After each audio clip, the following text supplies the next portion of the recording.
What's up guys, Jeff Cavalier, AthleteNext.com. So today we're going to talk about men and women, the differences between men and women. The birds and the bees. No, not that. We don't need it. No, we're talking about fat storage and the obvious differences between men and women in fat deposition and what that means, and does it actually provide you with a way to change your training up, to change how you eat? Is there something we can do about it? What does the science say? Well, I think you guys are going to find this video very interesting. And first of all, thank you to the women that are here watching this video. Though I don't necessarily make videos specifically calling women out and to attention, I say guys all the time. What's up, guys? But I mean all of you, and I'm glad you're here because it's really interesting how this is all going to play out. So we see the differences here, obviously, between a man and a woman. But really what I'm focused on here is the fat storage and where the differences are. And we know that men who have their fat storage issues are going to store it in their chest, even at lower body fat levels, as you're going to see.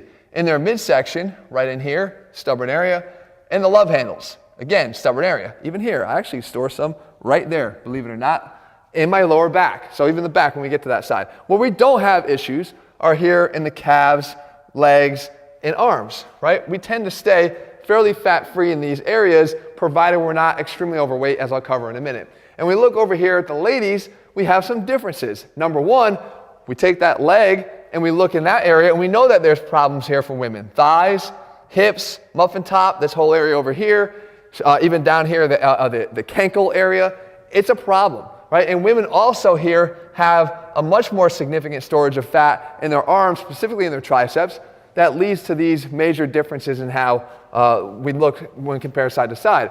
When we turn it around, we have similar issues here. The men still have the love handles over here. We have that low back fat that I referenced, again, at a very low body fat level. I still have the remnants of fat back here on my low back that I probably will never get rid of. And we have, again, this upper back fat area, which is a problem for both men and women. But you can see here that we have more of that hangover effect, that muffin top, less of the love handle right there. The butt is extremely a popular place to store fat for women. The thighs, once again, and the calves, where the men are not just having those issues, right? So now, what is this all about? Well, there's a reason for it. So you should feel more uplifted by the fact that there's a cause, and it's basically caused by the hormonal differences between men and women. The hormonal differences that make us great and different, right, in the ways that make us very unique. They also can be the bane of our existence here, because we all have testosterone and estrogen. Estrogen being more of the female hormone and testosterone being more of the male hormone, but we both carry estrogen and testosterone. It's the ratios that actually impact what happens. So if we dive into this a little bit more, this is sort of a comparison of the exact situation I just laid out. The man who's overweight, the woman who's overweight, but the distribution of that excess weight is significantly different. Why is it that men are carrying all this extra weight and sort of building all this weight out right here, whereas women have it much more dispersed? They are carrying it in a lot of more significant areas. They're carrying it in their hips, in the thighs, in the lower legs, like I said, in the arms, whereas men are kind of right here in this chest and in here in the abdomen. Well, it's because of these differences in hormones, once again. Men, again, ruled and guided by testosterone, have more of what we would call visceral fat. And there's a difference between visceral fat, which is the fat that occurs inside the abdomen, inside the abdominal cavity, impeding on the internal organs, making it much more dangerous, by the way, than what women are having here, and that is more subcutaneous fat, the fat that's right underneath the skin that actually oftentimes leads to that appearance, that dimpled appearance of the fat, because we can see it more readily. It's right there, one layer down, whereas the men here, it's actually hidden a lot more deeply. Now again, just like estrogen and testosterone, where we have each, women will have visceral fat as well. Men will have subcutaneous fat. It's not one versus the other, but the percentages of those are greater. Well, the visceral fat here actually is more androgenic. There's more receptors in this adipose tissue that binds to testosterone that promotes the deposition of this fat. That is why men will store it in this pattern. We know it's very identifiable. Men are going to carry it here in their pot belly. And women, with their subcutaneous fat here, that is actually more estrogen promoting. That estrogen will actually enhance the deposition of subcutaneous fat. So there's a reason why we're storing it in these areas.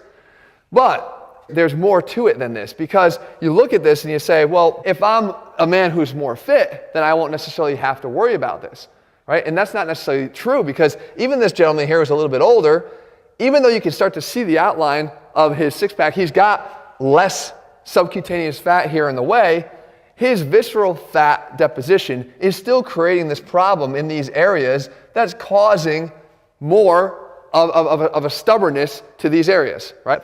Whereas women here, you can still see that appearance, that pockmarking appearance here of that fat directly beneath the skin. So even at what we would call healthy and fit body shapes, we are not seeing the elimination of this. It's a problem we're going to have to live with forever. So what do we do to fix it? Because that's really the most important thing, is how do we fix this problem? And you're not going to find any shortcuts here. You're not going to find anything about freezing your fat away. You're not going to find anything about sticking some electrodes on your belly and watching it melt away overnight. You're going to find the same recommendations you always do. But I'm going to give you some hope here, because with a little bit of extra science, we're going to realize that there are some things that are unique, again, always, between men and women that should work to our advantage. And the first thing is, for women, you're going to certainly need to focus on nutrition. And I'm going to save my discussion here on nutrition for just about 2 minutes, because we're going to need to talk about it for both. Everybody's going to have to worry about their nutrition. It is going to be the thing that determines what your body fat levels are all the time. If there's one thing you can work on, and I'm talking body fat only, we're talking about body fat in this video. If there's one thing you can do to lower your body fat, the only thing you should be focused on is your nutrition. And I know how important training is, and I do this for a living. Nutrition is always going to be the one and only thing that you should be focusing on if you could only choose one. But we'll get back to that. But when it comes to training, the interesting thing about training for women is women will actually show a beneficial effect to training more so than men will when they're trying to lose body fat. So men can train and train and train. If they don't want to get their diet in check, you really won't see a difference in the amount of body fat that you're carrying. But for women, because they naturally carry lower levels of lean muscle mass, any response to training is usually a good one. And I mean, and you guys have heard me say before, I'm not a big fan of steady state cardio. But we know that steady state cardio can produce a little bit of a hypocaloric effect, allowing you to burn a few extra calories throughout the day to get you into a hypocaloric state to burn some extra body fat. But it's not even really that. Sometimes the act of just doing any training at all, even walking on a treadmill at some level of incline, provides enough resistance and overload to start to develop some lean muscle mass tissue. And the good thing about that is that actually provides you with all the benefits of lean muscle mass, of giving you greater insulin sensitivity, a greater depot and storage place for glycogen, the ability to actually have a higher metabolic rate as you accumulate more active tissue. Those are all great things, but that being said, there's a far more effective way to do that here, and that is with strength training, progressive overload. Don't be afraid of the weights. Oh, my legs get big. No, they're not going to get big. If you're watching your diet, they're actually going to be toned. You're going to be getting rid of that body fat that's making them look big.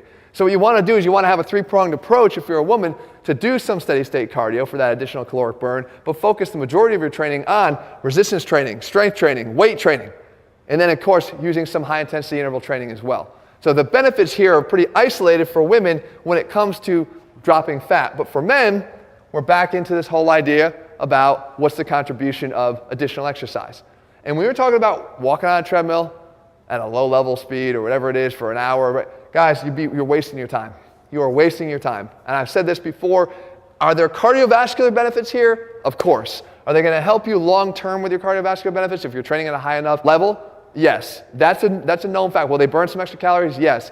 But we're talking about you making a significant difference in the appearance of the fat that you're carrying. This is not going to be the way to do it. Don't waste your time here. And the studies have shown that this is not going to accelerate it in the absence of good nutrition. If good nutrition is in place, this will have a better effect, but still minimized by the fact that you'd be much better off strength training and weight training. Because as you build more lean muscle, the same benefits apply to you as well. Now, nutrition. I said it was so important. I mean it. I want to give you guys a structure to follow. This is an example. This is a sample, but I do know that this works, right? And what this is just basically taking your plate, your meals, and dividing it visually in a very simple way so that it can help you. And the first thing that I do is I basically divide it into 40%, 40%, and 20%. Simple. The first 40% here of this plate, pretty much is almost half, and I kind of cut off a little bit, almost half, and I cut off a little bit. Here's protein. And I don't care if you're following a vegan diet or if you're not. Find a source of protein that you enjoy, that you feel that tastes good, that you actually like, because this is not about depriving yourself. Find a source of protein that you enjoy. That goes there. Your fibrous carbohydrates, right? All the vegetables, they fill up the other portion of your plate, the majority of your plate. Those starchy carbohydrates, I'm not against carbohydrates. I'm not looking to avoid carbohydrates. Especially as a trainer for athletes, I realize the importance of carbohydrates to fueling their performance. I'm not looking to avoid them. I make room on the plate for them. I just make it as the smallest portion of the plate. My particular favorite is sweet potatoes here that I like to use. In terms of fats, be very careful. Incidentally, you add your fat. Don't avoid fats. One of the biggest mistakes I ever made in my early life with nutrition was avoiding fats. You want to have fats in your plan. They're healthy, they're important, but just realize when we're talking about being hypocaloric, fats will actually be very detrimental because they'll add up quickly. People think, oh, I'm having olive oil. That's great. Olive oil is extremely healthy. However, when you pour olive oil after olive oil after olive oil onto your salad because you think it's healthy, there's no disputing the fact that it is, but it's also extremely caloric with over 120 calories per tablespoon. And you just realize you put 6 tablespoons on your salad, you realize how difficult that becomes to actually lose weight and stay hypocaloric. So you want to make sure that you're very aware of the fats you're adding because of the caloric density of them.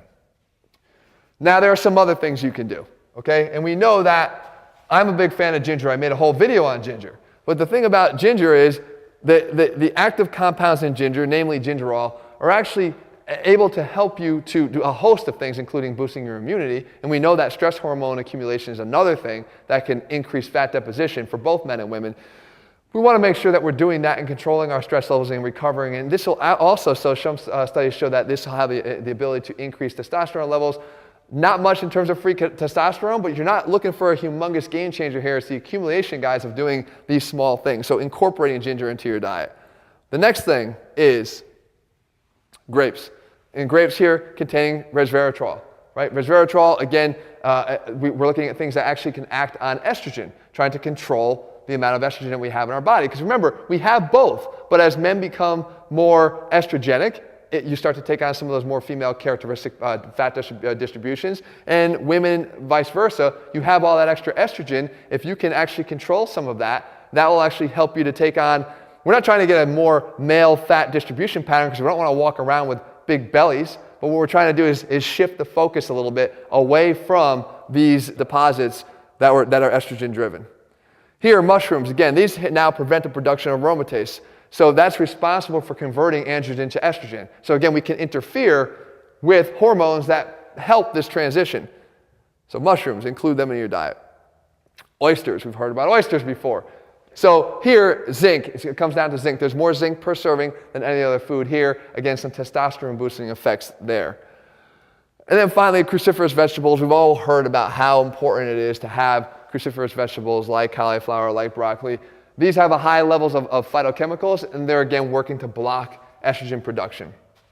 So there's kind of a comprehensive look at the differences between men and women. The take-home message is this. Is there anything you're going to be able to do to change this distribution? No.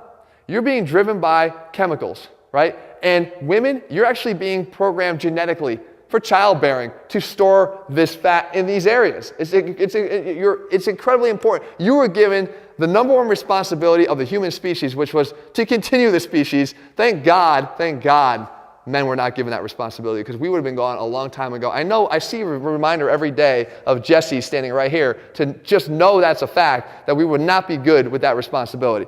However, I will say that you're fighting your genetics, you're fighting your biology. However, there are things you can do. And the things you can do are going to be to prioritize that nutrition, to maybe incorporate some of these other options here that can tilt the balance a little bit in your favor. But more importantly, prioritize the training in both instances. But guys, just don't think that you're going to get away with training, especially doing cardio, if your goal is to lose body fat. It's nutrition always. There's no way around it. There's no gimmick. There's no shortcut. There's nothing. I've told you this a million times. I'm going to say it to you again. Make sure you have your nutrition in check and make sure you have a smart training plan in place to allow you to build lean muscle progressively. All right, guys, I hope you found this video helpful. If you're looking for how you can do this in a more step-by-step fashion, from meal plans, step-by-step meals, that are built on the same principles here of being something that you could do forever, not just for a short term, no diets, something you could do forever. They're all laid out step-by-step in our AthleanX programs over at athleanx.com. In the meantime, if you found the video helpful, leave your comments and thumbs up below. Make sure you've turned on your notifications and subscribe to this channel if you haven't already done so, and tell me what else you want me to cover, and I'll do that for you in the days and weeks ahead. See you soon.